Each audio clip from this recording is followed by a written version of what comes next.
Hello everyone, कैसे हैं आप सभी। उम्मीद करता हूं कि आप सभी एकदम बढ़िया होंगे, स्वस्थ होंगे।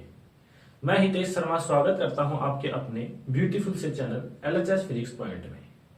लास्ट लेक्चर में हमने देखा इस चैप्टर का सबसे इंपॉर्टेंट क्वेश्चन पढ़ा था, जड़त्वीय एवं अजड़त्वीय निर्देश तंत्रों में अंतर स्पष्ट कीजिए।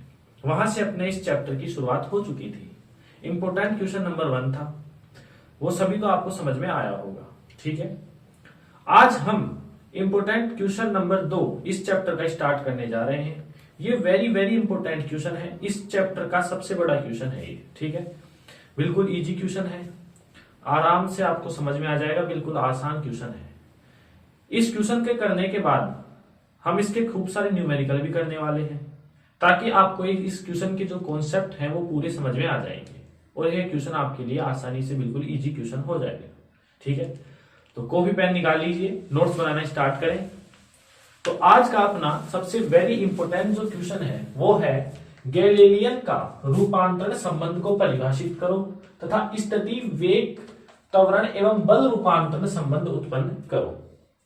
गैलीलियन एक साइंटिस्ट का नाम है जिसने जड़त्वीय निर्देश तंत्रों में उनके निर्देशांकों के मध्य कुछ संबंध स्थापित किया था, जिनमें उसने बताया कि स्थिति रूपांतरण संबंध ज्ञात कीजिए, वेग रूपांतरण संबंध ज्ञात करना है, त्वरण रूपांतरण ज्ञात करना है एवं बल रूपांतरण करना है। आज हम इस क्वेश्चन को पूरे लेक्चर में कवर करेंगे, तो लेक्चर के एंड तक बने रहे, बहुत मजा आने वाला है। तो सबसे पहले आपको कल मैंने बताया था कि जड़त्वीय निर्देश तंत्र की एक इंपॉर्टेंट लाइन आपको याद रखनी है, वो है कि जड़त्वीय निर्देश तंत्र में जो कण का वेग होगा वो नियत रहेगा। जैसे वो कण हो सकता है, कोई भी वस्तु हो सकती है, कोई पिंड हो सकता है, वो यदि गति करेगा तो उसका वेग नियत रहेगा। तो गैलीलियन जो साइंटिस्ट थे उन्होंने जड़त्वीय निर्देश तंत्र लेते हुए उनकी स्थितियों, वेग, त्वरण तथा बल में संबंध ज्ञात किया है। जड़त्वीय का आप समझ गए होंगे अब कि जो निर्देश तंत्र गैलीलियन ने यूज में लिए उनका वेग क्या रहने वाला है, नियत रहने वाला है। आइए अब हम इस क्वेश्चन की शुरुआत करते हैं। तो सबसे पहले हम क्वेश्चन बोल रहा है गैलीलियन का रूपांतरण संबंध को परिभाषित करो, तो हम सबसे पहले इसकी परिभाषा लिखते हैं। क्वेश्चन उतार लीजिए आप, आंसर में हम लिखेंगे, आंसर में लिखेंगे कि गैलीलियन का रूपांतरण संबंध, गैलीलियन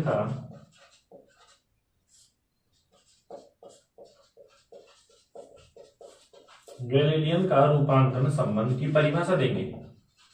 तो गैलीलियन रूपांतरण संबंध आपको स्पष्ट कर दिया है मैंने कि कौन से निर्देश तंत्र का उपयोग में किया, इसने जड़त्वीय निर्देश तंत्र उपयोग में लिया जिसका जो वेग है वो रहेगा नियत। ठीक है, तो इस निर्देश तंत्र, इस संबंध की परिभाषा देने के लिए गैलीलियन ने 2 जड़त्वीय निर्देश तंत्र लिए।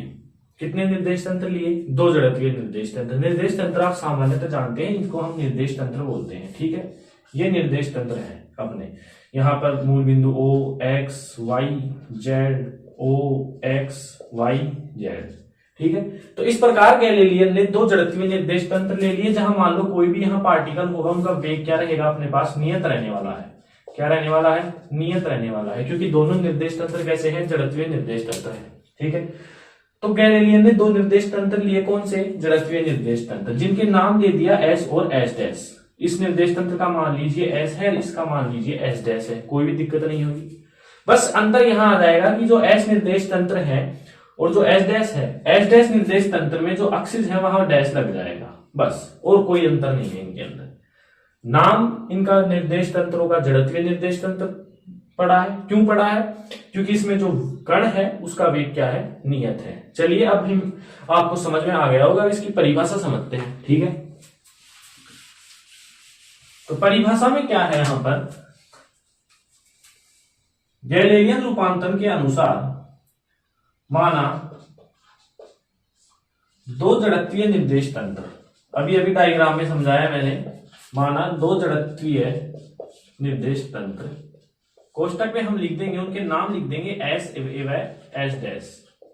ठीक है, नाम है निर्देश तंत्रों के S व S डैश, घबराने वाली बात नहीं है। माना 2 जड़त्वीय निर्देश तंत्र S व S डैश के निर्देशांकों के मध्य, के निर्देशांकों के मध्य संबंध स्थापित करने वाला समीकरण, संबंध स्थापित करने वाला समीकरण गैलेलियन रूपांतरण संबंध कहलाता है। गैलेलियन रूपांतरण संबंध कहलाता है। ठीक है, ये है गैलेलियन रूपांतरण संबंध की परिभाषा। आपको पिछले जो मैंने दो डायग्राम बनाए थे उनसे समझेंगे। माना दो जड़त्वीय निर्देश तंत्र, जड़त्वीय का निर्देश तंत्र नाम आते हैं, आपको समझ जाना है कि वे क्या रहने वाला है, नियत है। दो जड़त्वीय निर्देश तंत्र एस व एस डैश ले लिया है, के निर्देशांकों के मध्य संबंध स्थापित करने वाला। अब जो दो निर्देश तंत्र मैंने बनाए थे, मान लीजिए गैलीलियन निर्देश तंत्र के अनुसार उसने एक एस निर्देश तंत्र ले लिया, एस डैश ले लिया। ठीक है, यहाँ एक्स है, यहाँ वाई है, यहाँ जेड है, मूल बिंदु ओरिजिन यहाँ है। ठीक है, तो यहाँ डैश लगते ही ये एक्स डैश हो जाएगा, ये वाई डैश हो जाएगा, ये जेड डैश हो जाएगा। तो माना दो जड़त्वीय निर्देश तंत्र एस व एस डैश के निर्देशांक ये इसके क्या हो गए, निर्देशांक हो गए, के निर्देशांकों के मध्य संबंध स्थापित करने वाला समीकरण, मतलब एक्स डैश और एक्स में संबंध, वाई वाई डैश में संबंध, जेड जेड डैश में संबंध स्थापित करने वाला जो अपने पास समीकरण आएगा ना, वो ही क्या कहलाता है, गैलीलियन रूपांतरण संबंध कहलाता है। ये परिभाषा आपको समझ में आ गई होगी। आगे चलिए, आगे कहता है यहाँ कि गैलीलियन रूपांतरण संबंध की ये होगी डेफिनेशन। इसके बाद हम देखेंगे सबसे इंपॉर्टेंट लाइन है कि गैलीलियन रूपांतरण संबंध,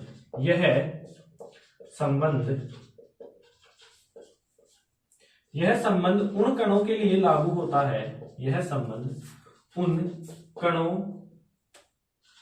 के लिए लागू होता है जिन कणों का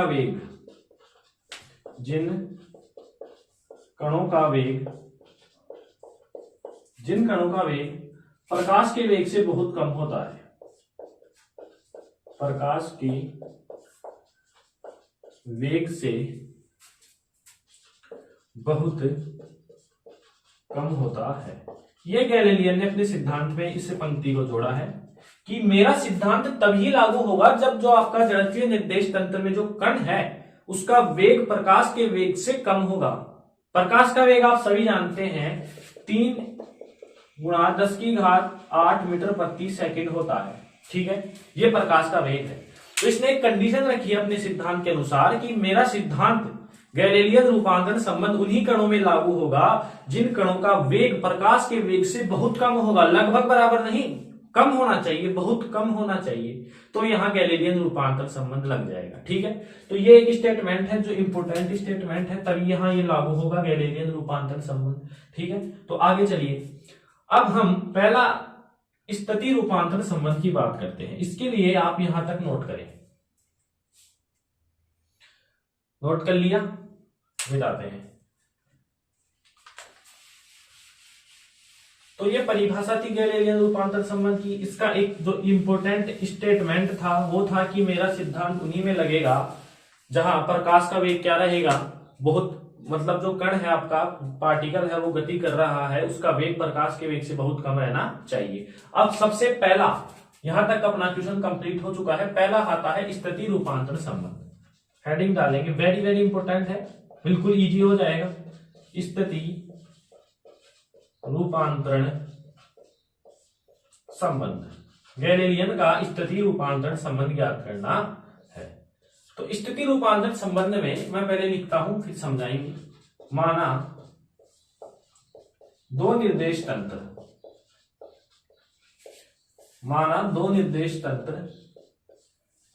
एस व एस डैश है। अभी बताया सिंपल निर्देश तंत्र थे। यहां निर्देश तंत्र कैसे होंगे याद रखना, जड़त्वीय निर्देश तंत्र है ये।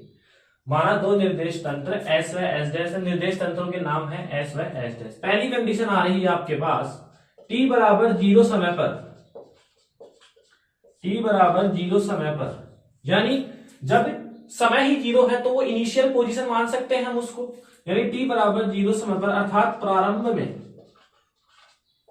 प्रारंभ में दोनों जो निर्देश तंत्र है कौन से, जड़त्वीय है। प्रारंभ में दोनों निर्देश तंत्र एस एवं एस डैश, दोनों निर्देश तंत्र समपाती होते हैं। एक एक पंक्ति को समझाऊंगा, रटने वाली कोई बात नहीं है इसके अंदर। परिभाषा आपको समझ में आ गई। उसके बाद चले हम स्थिति रूपांतरण संबंध में। स्थिति रूपांतरण संबंध क्या है, माना दो निर्देश तंत्र एस व एस डैश है, जो आपको डायग्राम से बता दिया था कि एस और एस डैश नाम है उनके। दो निर्देश तंत्र एस व एस डैश टी बराबर 0 समय पर, मतलब इसकी इनिशियल पोजीशन पर बिल्कुल शून्य अवस्था में, यानी प्रारंभ में हम कह सकते हैं दोनों निर्देश तंत्र समपाती है। समपाती का मतलब क्या है, हम डायग्राम से बताते हैं।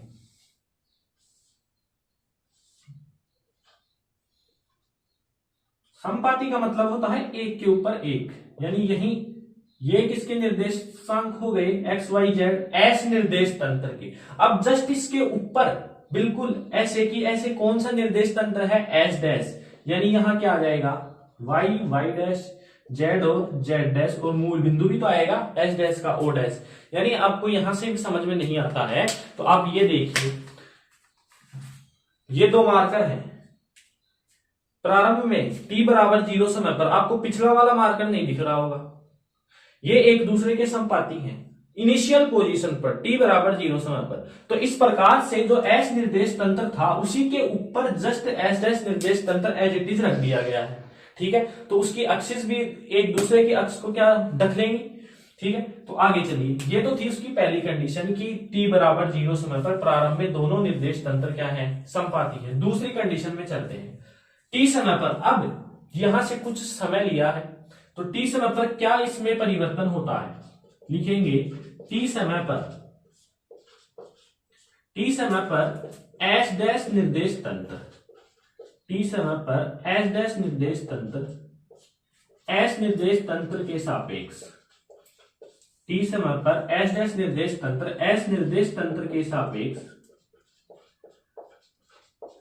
t समय पर s डैश निर्देश तंत्र s निर्देश तंत्र के सापेक्ष नियत वेग v से, नियत वेग v से प्लस x दिशा की ओर गतिशील है,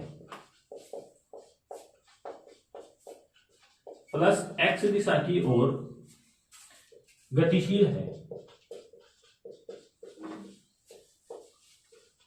t समय पर क्या हुआ, जस्ट इसके ऊपर जो s डैश निर्देश तंत्र था वो प्लस एक्स दिशा, प्लस एक्स दिशा किधर है, इधर है, यहां कौन सी है, माइनस एक्स दिशा। तो ये एस डैश जो निर्देश तंत्र है प्लस एक्स दिशा की ओर, प्लस एक्स दिशा की ओर नियत वेग, जड़त्वीय निर्देश तंत्र है तो वेग नियत रहेगा, तो इसमें कोई रटने वाली बात नहीं है। प्लस एक्स दिशा की ओर नियत वेग v से क्या करता है, गति करता है, यानी गतिशील है। ठीक है, t समय पर s डैश निर्देश तंत्र s निर्देश तंत्र के सापेक्ष नियत वेग v से प्लस x दिशा की ओर गतिशील है। तो इसका डायग्राम फिर कैसे बनेगा, ये s निर्देश तंत्र है, कौन सा निर्देश तंत्र है, s निर्देश तंत्र, जो कि स्थिर था। t समय पर गतिशील कौन हुआ, s डैश निर्देश तंत्र, जिसका डायग्राम कुछ इस प्रकार से बनेगा, जिसका डायग्राम कुछ इस प्रकार से, उसका मूल बिंदु o dash, x dash, y dash और z डैश। जैसी की जैसी लाइनें लिखी हैं वैसा डायग्राम हम बनाते हुए जा रहे हैं। पहला डायग्राम था दो निर्देश तंत्र ऐसे t बराबर 0 पर दोनों समपाती बना दिया एक दूसरे के ऊपर। अगला स्टेटमेंट बोल रहा है कि t समय पर s डैश निर्देश तंत्र s निर्देश तंत्र के सापेक्ष नियत वेग v से प्लस x दिशा की ओर गतिशील हो गया प्लस x दिशा की ओर गतिशील। यहां तक नोट करें, मिटा दें, चलिए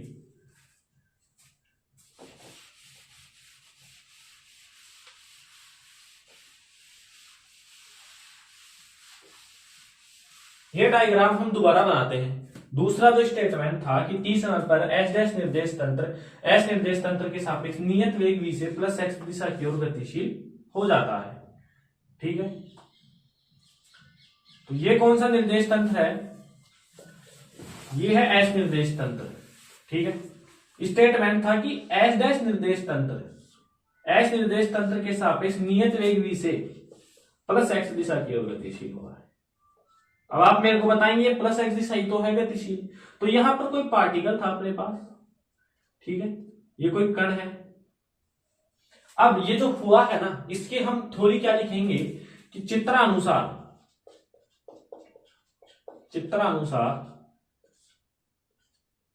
जब एस निर्देश तंत्र के सापेक्ष नियत वेग v से गतिशील हुआ, तो जो उसकी एक्स डैश वाई डैश एवं जेड डैश जो अक्ष हैं, X dash Y dash Z dash अक्ष क्रमशः एक्स वाई एवं जेड जो अक्ष है उनके समांतर हैं, अक्षों के समांतर है। ठीक है, डायग्राम से पता चल रहा होगा। जैसे ही ये एस डैश निर्देश तंत्र के सापेक्ष गतिशील हुआ, तो ये देखिए, ये इसके क्या है, बिल्कुल पैरेलल, ये क्या है इसके बिल्कुल पैरेलल, ये क्या है इसके बिल्कुल समांतर। तो X dash Y dash Z dash जो अक्ष है एक्स वाई जेड के क्या है, बिल्कुल समांतर है। यहां तक कोई दिक्कत नहीं आएगी। अब हम इसके अगले वाले स्टेप में जा रहे हैं। बिल्कुल इजी लग रहा होगा, अभी तक कोई ज्यादा परेशानी वाला बात नहीं है। ठीक है, तो आगे चलते हैं। अब यहां पर मैंने कोई पार्टिकल ले लिया बिंदु P पर, कोई कण है। अब इसका वेग नियत रहेगा, जड़त्वीय निर्देश तंत्र है। तो मूल बिंदु O डैश है, यहां पर मूल बिंदु O डैश से इसका स्थिति सदिश कितना होगा, R डैश वेक्टर। याद रखना, निर्देश तंत्र एस डैश में जो भी निर्देशांक होंगे वो सभी डैश में आएंगे। और मूल बिंदु O से बिंदु P का जो निर्देशांक है, मूल बिंदु O से बिंदु P का स्थिति सदिश कितना हो जाएगा, R वेक्टर हो जाएगा। ठीक है, यहां तक कोई दिक्कत नहीं आई होगी। ये भी हम लिख देते हैं कि बिंदु P पर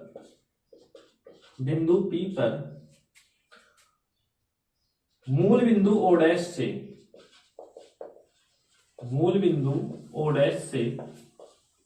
स्थिति सदिश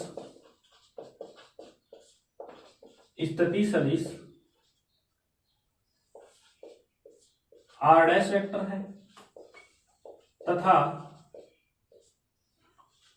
O बिंदु से स्थिति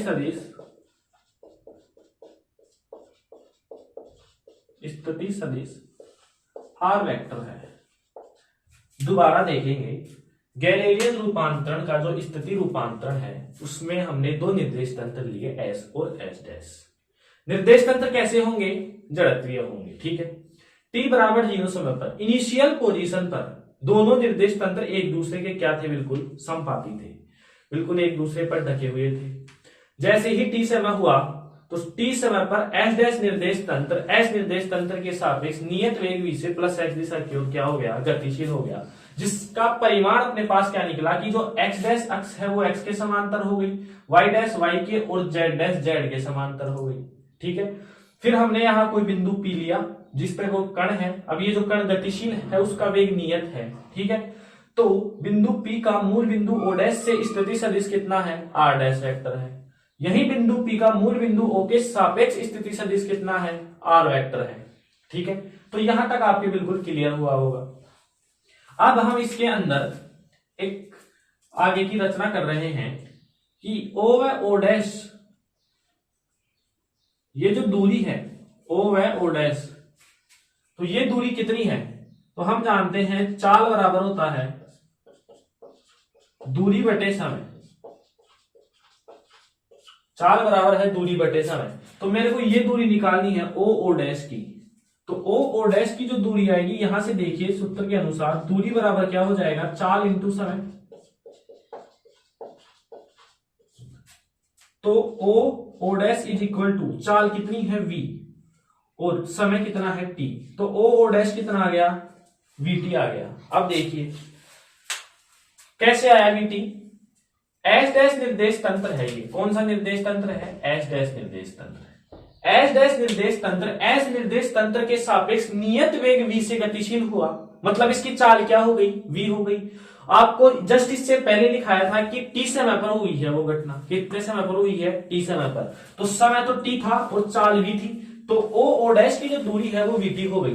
अब आपके मन में एक प्रश्न होगा कि v पर वेक्टर क्यों नहीं आया, जबकि वेग क्या है, एक सदिश राशि है। ये जो v है इसको हम कैपिटल V लिख लेंगे। ये v है नियत वेग, दोनों निर्देश तंत्रों का वेग है, ये कण का वेग नहीं है। यह निर्देश तंत्र इस निर्देश तंत्र के सापेक्ष नियत वेग से क्या हो रहा है, गतिशील। तो नियत राशि पर हम वेक्टर नहीं लगाते हैं, कांस्टेंट पर कभी वेक्टर नहीं आता है, ठीक है। तो o डैश की दूरी कितनी आई है, vt आ गई, ठीक है। अब देखिए, अब यहां पर एक त्रिभुज का निर्माण हो चुका है, त्रिभुज का निर्माण हो गया OPO डैश, जिसको हम कुछ इस प्रकार से एरो से डिनोट कर देते हैं, ठीक है। तो त्रिभुज OPO डैश में देखिए, त्रिभुज OPO डैश में आपको दिख रहा होगा कि त्रिभुज का सदिश योग का नियम लग रहा है। जस्ट इससे पिछले लेक्चर में हम उसका अच्छी तरह से इस्तेमाल किया था। अब त्रिभुज का सदिश योग नियम क्या कहता है कि इस नियम के अनुसार कि भी दो क्रमागत भुजाओं का योग तीसरी भुजा के बराबर होगा। दो क्रमागत भुजाएं कौन कौन सी हैं बताइए। दो क्रमागत भुजा है OO dash plus OO dash O dash P। ये दो क्रमागत भुजाओं का योग इस तीसरी भुजा के क्या होगा, बराबर होगा। तो तीसरी भुजा कौन सी है, OP। अब इनकी वैल्यू रखो, OO डैश की कितनी है, अभी आइए जस्ट यहां से, कितनी है, VT है, यहां V कैपिटल लिख देंगे, VT है, प्लस O डैश P कितना है, R डैश वेक्टर है, और OP कितना है, R वेक्टर है। तो हम इसको सही रूप में लिखें तो R vector is equal to R dash vector plus का VT हो जाएगा। ये आता है गैलीलियन रूपांतरण संबंध, गैलीलियन रूपांतरण संबंध, जहां R I cap x plus j cap y plus k cap z। अभी हमको x dash y dash z dash में संबंध बताना है, तब अपना इक्वेशन क्या हो जाएगा, कंप्लीट हो जाएगा। तो ये था गैलीलियन का स्थिति रूपांतरण संबंध। अब यहां पर मेरे को बताएंगे कि एच डैश गतिशील है और एच डैश में जो कण है वो गतिशील है। तो एच डैश के लिए, एच डैश जो निर्देश तंत्र है, इसके लिए इसका फॉर्मूला क्या हो जाएगा, R dash vector is equal to R vector minus का VT। ये है एक्चुअल फॉर्मूला, इसको समीकरण नाम दे देंगे A। ये है गैलीलियन रूपांतरण संबंध का मेन फॉर्मूला। इस फॉर्मूले के ऊपर हम खूब सारे न्यूमेरिकल करेंगे, बिल्कुल इजी हो जाएगा आपके लिए, ठीक है। R dash vector is equal to R vector minus का VT। यहां तक नोट करें, यहां तक आपको बिल्कुल समझ में आ गया होगा। बिल्कुल एक एक लाइन चल रही है, वैसे वैसे डायग्राम बनता हुआ जा रहा है और बिल्कुल इजी तरीके से ही हम इसको आगे बढ़ रहे हैं। ये जो इंपोर्टेंट फॉर्मूला है यही पूछा जाता है, क्योंकि हम एच डैश निर्देश तंत्र को गति करवाते हैं, ठीक है। तो एच डैश निर्देश तंत्र के लिए फॉर्मूला क्या आया है, R dash vector is equal to R vector minus का VT। जहां आर डैश वेक्टर क्या है, एच डैश निर्देश तंत्र में कण का मूल बिंदु O डैश से स्थिति सदिश, ठीक है। आर वेक्टर क्या है, एस निर्देश तंत्र में मूल बिंदु O से बिंदु P का स्थिति सदिश, और वेग आपको पता है V नियत वेग है एस डैश निर्देश तंत्र और एस के मध्य का, और T समय है यहाँ पर। तो ये आपको बिल्कुल समझ में आ गया होगा इसके फॉर्मूले, इसके मतलब क्वेश्चन भी हम करेंगे तो बिल्कुल इजी हो जाएगा, ठीक है। मिटा देते हैं, अब आगे चलते हैं। अब यहाँ पर बात हुई थी, परिभाषा में स्पष्ट लिखा था कि इसके निर्देशांकों के मध्य संबंध स्थापित करने वाला समीकरण क्या कहलाएगा, गैलीलियन रूपांतरण समीकरण कहलाएगा, ठीक है। तो अपने पास सूत्र क्या आया है, R dash vector is equal to R vector minus का VT। ये अपने पास सूत्र आया है, ठीक है। ये तो आया है R में, मतलब XYZ में। हमें बिल्कुल पता नहीं है कि X में क्या संबंध है, Y में क्या संबंध है, Z में क्या संबंध है। यह R का मतलब होता है R वेक्टर बराबर I cap X plus J cap Y plus K cap Z, ठीक है। ये R का मतलब होता है। अब हमें X, Y, Z इन तीनों में अलग अलग इसकी जैसे फॉर्मूले जनरेट करने हैं, ठीक है। देखते हैं अपन कैसे करते हैं। तो हम जानते हैं, अब ये भी मैंने लिखा है, R vector is equal to, इसको समीकरण नंबर A दे देंगे, R vector is equal to I cap X plus J cap Y plus K cap Z, ठीक है। ये तो है R वेक्टर। यदि मैं R डैश वेक्टर की बात करूं तो मैंने बताया जहां जहां X है वहां X डैश आ जाएगा, जहां जहां y है वहां y डैश आ जाएगा, और जहां जहां z है वहां z डैश आ जाएगा। अब यदि मैं बात करूं r वेक्टर की वैल्यू आ चुकी है, r डैश की आ चुकी है, अब हमें v की वैल्यू चाहिए। तो v की आप खुद बता देंगे, बिल्कुल इजी है। v की यदि मैं वैल्यू निकालू, वेक्टर तो आएगा नहीं, क्यों नहीं आएगा, क्योंकि नियत वेग है, ठीक है। तो v की यदि मैं आपसे वैल्यू पूछूं तो क्या होगा, देखो आई कैप तो ऐसे कैसे आ जाएगा, जे कैप भी ऐसे कैसे आ जाएगा, और के कैप भी अपने पास ऐसे कैसे आ जाएगा। अब यहां क्या आएगा, x दिशा के अंदर, x दिशा में गतिशील कण का वेग क्या होगा, vx होगा। y दिशा में गतिशील कण का वेग कितना होगा, vy होगा। और z दिशा में गतिशील कण का वेग क्या होगा, vz होगा। तो हमें कुछ नहीं करना है, i के साथ vx plus vy plus vz हो गया, बिल्कुल सिंपल।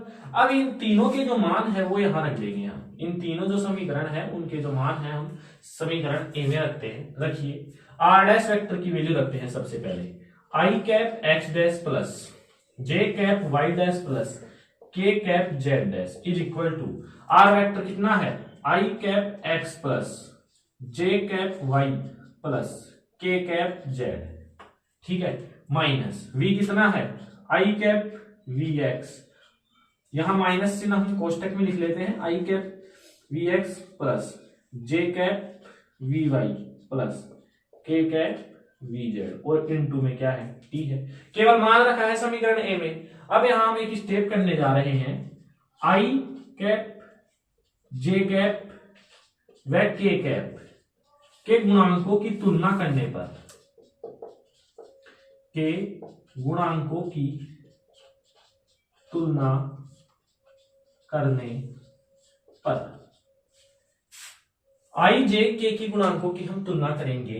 तो आई कैप की तुलना करो यहां से, यहां इसका गुणांक कितना है, एक्स डैश है, आई कैप और कहां है, ये रहा, यहां इसका गुणांक, अब बराबर का चिन्ह आ गया तो हम बराबर लगा देंगे, यहां इसका गुणांक कितना है, एक्स है, और आई कैप कहां है, ये रहा। आई कैप का गुणांक माइनस से गुणा होगा तो ये माइनस हो जाएगा, कितना, वी एक्स, लेकिन ये टी से गुणा भी है तो वी एक्स टी हो जाएगा। ये आ गया x निर्देशांकों में गैलीलियन रूपांतरण संबंध आ गया। इसी प्रकार y में देखिए, y के लिए हम क्या करेंगे, j कैप के जो गुणांक है उनकी तुलना करो, y dash is equal to, यहां क्या है y, यहां क्या है, माइनस चिन्ह अंदर जाएगा तो माइनस हो जाएगा vy, और t से गुणा है, ये है y दिशा में, ठीक है। यहां लिख सकते हैं हम x दिशा में, यहां भी लिख सकते हैं y दिशा में, और हम z दिशा के लिए बात करें तो z दिशा के लिए हो जाएगा z डैश वेक्टर बराबर, यहां इसका गुणांक z डैश है, यहां इसका कितना है, z है, और ये माइनस चिन्ह से गुणा होगा तो ये माइनस हो जाएगा और vzt हो जाएगा, ठीक है। ये कौन सी दिशा के लिए आ गया, z दिशा के लिए, z दिशा के लिए। तो ये था अपने पास गैलीलियन रूपांतरण संबंध, जिसमें पहला स्थिति रूपांतरण संबंध, कुछ भी नहीं किया है, आपको आसानी से ये समझ में आया होगा, बिल्कुल इजी है, कुछ भी नहीं किया है, केवल दो निर्देश तंत्र लिए हैं, एस और एस डैश, उनमें जो निर्देश तंत्र थे, जड़त्वीय निर्देश तंत्र था, वेग नियत रखा है, जैसे जैसे मैं लैंग्वेज लिखाया, उसकी कंडीशन लिखाया, वैसे वैसे हमने डायग्राम तैयार करे हैं, और उसके बाद हमने सूत्र डेराइव किए हैं, फॉर्मूले डेराइव किए हैं, जो कि बिल्कुल आसानी से आपको समझ में आ गए होंगे, ठीक है। तो यहां तक नोट करें, और ये जो फॉर्मूले अपने पास आए हैं, मेन फॉर्मूला कहां है, यहां तक, जब आप यहां पहुंच जाते हैं तो उसके बाद बिल्कुल जो प्रोसेस है वो इजी हो जाती है। मेन फॉर्मूला है इस पर, और इस पर हम क्वेश्चन भी करेंगे, ठीक है। इस जहां समीकरण ए तक पहुंचने के बाद ये बिल्कुल बेसिक्स है जो आपको आते हैं, इनका मान हम इसमें पुट रखेंगे तो एक्स वाई और जेड निर्देशांकों में भी अपने पास स्थिति रूपांतरण संबंध आ जाता है। नोट करें, यहां तक समझ में आ गया होगा। अब हम इसको रफ कर देते हैं, ठीक है। चलिए, तो ये था अपना स्थिति रूपांतरण संबंध, जो कि बिल्कुल इजी था। अब जिसको स्थिति रूपांतरण संबंध समझ में आ गया है उसको वेग भी आ जाएगा, त्वरण भी आ जाएगा, और बल रूपांतरण भी आ जाएगा। ये बिल्कुल इजी है, ठीक है। ये देखिए आप, अब इसके बाद हम स्थिति की जगह क्या लिख देंगे, यहां पर बोलिए वेग रूपांतरण, क्या लिख देंगे, वेग रूपांतरण। वेग रूपांतरण में क्या होगा, हमने जस्ट इससे पहले अभी अभी पढ़ा है कि स्थिति रूपांतरण संबंध होता है आर डैश वेक्टर बराबर आर वेक्टर माइनस का वीटी। ये होता है जहां आर डैश वेक्टर क्या था, चित्र याद रखें, आर डैश वेक्टर क्या था, एच डैश निर्देश तंत्र में, एच डैश निर्देश तंत्र में मूल बिंदु, एच डैश निर्देश तंत्र में मूल बिंदु ओ डैश के सापेक्ष स्थिति सदिश था, ओ डैश के सापेक्ष स्थिति सदिश, ठीक है, ओ डैश के सापेक्ष स्थिति सदिश। जहां उसी चित्र को याद रखें, आर वेक्टर क्या था, एस निर्देश तंत्र में, आर वेक्टर क्या था, एस निर्देश तंत्र में मूल बिंदु ओ के सापेक्ष, मूल बिंदु ओ के सापेक्ष, मूल बिंदु ओ के सापेक्ष स्थिति सदिश था, मूल बिंदु ओ के सापेक्ष स्थिति सदिश था, ठीक है। और जो V था वो एच डैश निर्देश तंत्र का, एस निर्देश तंत्र के सापेक्ष, एच डैश निर्देश तंत्र का एस निर्देश तंत्र के सापेक्ष नियत वेग था। नियत वेग का कारण आपको मैंने बता दिया है, निर्देश तंत्र कौन से हैं, जड़त्वीय निर्देश तंत्र। ये इस फॉर्मूला का मैंने हिंदी रूप लिखा है, ठीक है। ये अपन ने अभी अभी जस्ट पढ़ा है कि R dash vector is equal to R vector minus का वीडी। अब आप जानते हैं कि यदि मैं स्थिति का एक बार अवकलन कर दूं, क्या कर दूं, एक बार अवकलन कर दूं स्थिति का, तो मेरे पास वेग आ जाएगा और वहीं क्या हो जाएगा, वेग रूपांतरण संबंध। तो लिखेंगे समीकरण ए का, लिखिए समीकरण ए का टी के सापेक्ष, किसके सापेक्ष, टी के सापेक्ष अवकलन करने पर, अवकलन आप सभी को आता होगा, अवकलन करने पर नहीं आता है तो मैथमेटिक्स की क्लास भी होगी बहुत जल्द, उसमें आपको बता दिया जाएगा, अवकलन भी आपको पढ़ाया जाएगा, ठीक है। तो समीकरण ए का टी के सापेक्ष अवकलन करने पर करिए डी अपॉन का D T, R dash vector का कर रहा हूं मैं, is equal to D R vector upon D T minus D upon का डी टी, और ये लगा दूंगा मैं वी टी। इसका कितना हो जाएगा, आर डैश है। चलिए आप मेरे को सीधा सीधा बताइए कि स्थिति कौन सी है, आर, उसका मैं एक बार अवकलन करूं तो आप तुरंत से जवाब देंगे फटाक से कि वी वेक्टर हो जाएगा। ये डैश लग गया तो क्या हो जाएगा, वी डैश वेक्टर। समझ में आ गया होगा आपके माइनस, यह v एक कांस्टेंट राशि है, कांस्टेंट राशि ऐसे की ऐसे आ जाएगी, और t का ही अवकलन t के सापेक्ष कितना होगा, 1 हो जाएगा। तो ये जो अपने पास फॉर्मूला आया है वो है वेग रूपांतरण संबंध, v dash vector is equal to v vector minus का v। v डैश क्या है, h डैश निर्देश तंत्र में गतिशील कण का वेग, h डैश निर्देश तंत्र में गतिशील कण का वेग v डैश है। v वेक्टर क्या है, s निर्देश तंत्र में गतिशील कण का वेग, और कैपिटल जो v है नियत आपको पता है ये एच डैश निर्देश तंत्र का वेग है। तो ये हमारे पास समीकरण बी आ गया है। तो अपने पास स्थिति रूपांतरण संबंध हो चुका है, वेग रूपांतरण संबंध हो चुका है। अब आपके दिमाग में आ गया होगा कि त्वरण रूपांतरण संबंध क्या होगा। जस्ट समीकरण बी का यदि मैं एक बार और अवकलन कर दूं तो मेरे पास क्या आ जाएगा, त्वरण रूपांतरण संबंध आ जाएगा। तो यहां तक नोट करें, ठीक है, मिटा दे। चलिए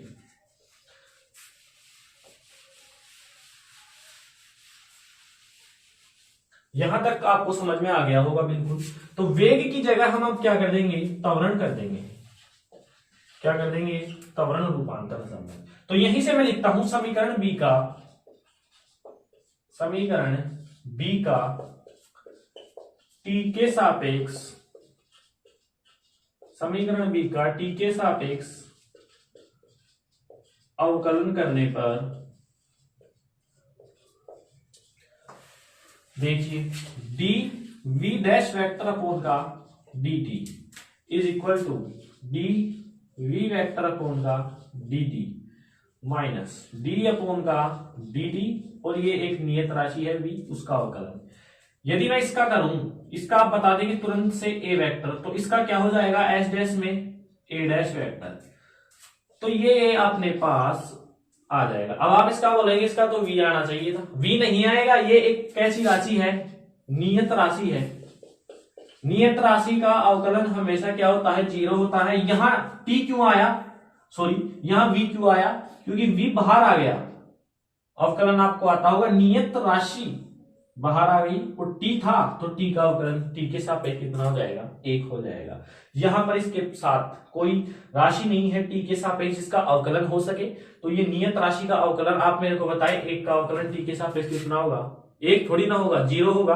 तो इसी प्रकार एक नियत राशि का अवकलन कितना हो जाएगा, 0। तो ये है अपने पास त्वरण रूपांतरण संबंध, त्वरण रूपांतरण संबंध, ठीक है। जहां a वेक्टर क्या है, s डैश निर्देश तंत्र में गतिशील कण का त्वरण, और a डैश क्या है, s डैश निर्देश तंत्र में गतिशील कण का त्वरण। तो यहां तक आप नोट करें, ये हो चुका है अपने पास, वेग भी हो चुका है, त्वरण भी हो चुका है, और अब बल रूपांतरण संबंध हम पढ़ने जा रहे हैं, ठीक है। चलिए मिटा देते हैं इसको, यहां थोड़ा सा ही रफ करते हैं, और अब बल रूपांतरण संबंध हम चलते हैं। तो बल रूपांतरण संबंध डालिए, बल रूपांतरण संबंध, बल रूपांतरण संबंध, ये समीकरण आप सी दे दीजिए। समीकरण सी को दोनों तरफ m से गुणा करने पर, अभी समझ में आ जाएगा मैंने m से गुणा क्यों किया है। समीकरण सी को दोनों तरफ m से गुणा करने पर, m से गुणा करने पर कर दीजिए m a डैश वेक्टर बराबर m a वेक्टर। अब मैं m से तो गुणा कर सकता हूं, क्योंकि m एक कैसी राशि होती है, नियत राशि होती है। द्रव्यमान कैसी राशि है, एक नियत राशि है। यदि आप अपने कमरे में बैठे हैं, आपका वेट है 50 किलो, तो आप दूसरे कमरे में जाएंगे तो आपका वेट 60 किलो थोड़ी ना हो जाएगा।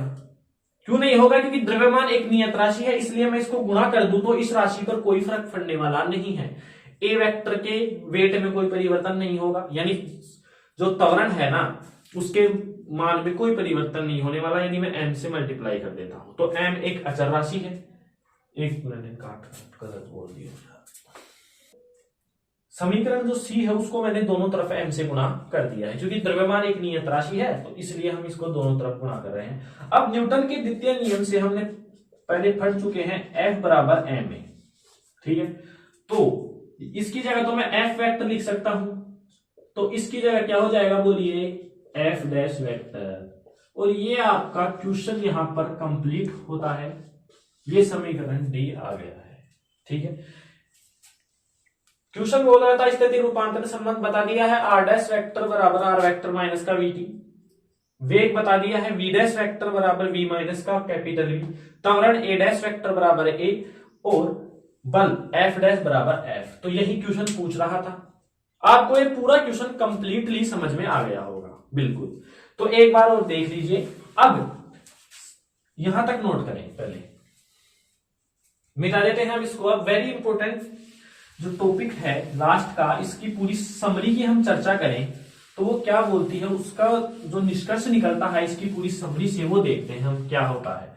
तो सबसे पहले हम देखते हैं स्थिति रूपांतरण संबंध का सूत्र लिखते हैं, r dash vector is equal to r vector minus का vt, ठीक है। ये कैपिटल V है। यहाँ पर वेग रूपांतरण लिखते हैं, इसका एक बार अवकलन करने पर वेग रूपांतरण आता है हमारे पास इतना। त्वरण रूपांतरण आता है a dash vector is equal to a vector, ठीक है। और बल रूपांतरण आता है m से गुणा करने पर F dash is equal to F vector. तो ये फॉर्मूले हैं किसके, गैलीलियन रूपांतरण के। किसके हैं बोलिए, गैलीलियन रूपांतरण संबंध के। अभी शायद आप भूल गए होंगे कि गैलीलियन रूपांतरण संबंध किन कणों के लिए लागू होता है, बोलिए। यह उन कणों के लिए लागू होगा जिन कण का वेग प्रकाश के वेग से बहुत कम होगा। कंडीशन 2 याद रखेंगे, गैलीलियन रूपांतरण संबंध में निर्देश तंत्र जड़त्वीय होगा और उसके अंदर जो गतिशील कण होगा उसका वेग प्रकाश के वेग से बहुत कम होगा। तब आपके पास ये सूत्र आएंगे, वरना आपने कण का वेग प्रकाश के वेग के लगभग बराबर ले लिया तो वो लोरेंज रूपांतरण समीकरण में परिवर्तित हो जाते हैं, जो कि हम अगले चैप्टर में पढ़ेंगे। बहुत इंटरेस्टिंग टॉपिक है सभी। तो याद रखना है कि ये जो कण है उसका वेग प्रकाश के वेग से कम लेना है और निर्देश तंत्र जड़त्वीय लेने हैं। अब ये जो 4 समीकरण आए हैं, इनमें समीकरण ए, बी, सी और डी, आप सी और डी समीकरण को ध्यान से देखिए। यहां पर हम इनसे निष्कर्ष जो मैं निकाल रहा हूं वो है इंपॉर्टेंट लाइन, वो हम क्या लिखेंगे, समीकरण सी व डी से, समीकरण सी व डी से ज्ञात होता है या प्रतीत होता है कि जड़त्वीय निर्देश तंत्र में, कि जड़त्वीय निर्देश तंत्र में कण का त्वरण एवं कण पर जो बल लगता है, कण पर लगने वाला बल, कण पर लगने वाला बल क्या होता है, बोलिए, निश्चल होता है। कण पर लगने वाला बल क्या होगा, निश्चल होगा। निश्चल होगा नहीं, रहता है, निश्चल रहता है। ये हमने प्रूफ भी कर दिया है। निश्चल का मतलब क्या है, देखिए यहां पर R dash vector, S dash निर्देश तंत्र में जो कण है उसका स्थिति सदिश आर डैश वेक्टर आया है, जो कि एस निर्देश तंत्र में कण का जो स्थिति सदिश है आर वेक्टर, उसमें से माइनस वीटी हो रहा है, मतलब इसमें से कुछ कम हो रहा है, इसके वेग में भी कुछ कम हो रहा है। जबकि जो एस निर्देश तंत्र में जो त्वरण है वो ही एस डैश में है, और जो एस निर्देश तंत्र में कण पर बल लग रहा है वो ही एस डैश निर्देश तंत्र में लग रहा है। तो इससे ये इंपॉर्टेंट लाइन है, 1 नंबर 2 नंबर के क्वेश्चन में पूछ लिया जाता है कि बताइए कि गैलीलियन रूपांतरण संबंध के अंतर्गत कौन सी जो स्थितियां है वो निश्चल रहती है। तो कौन सा रहता है, एक तो त्वरण रूपांतरण संबंध और एक बल रूपांतरण संबंध निश्चल रहते हैं।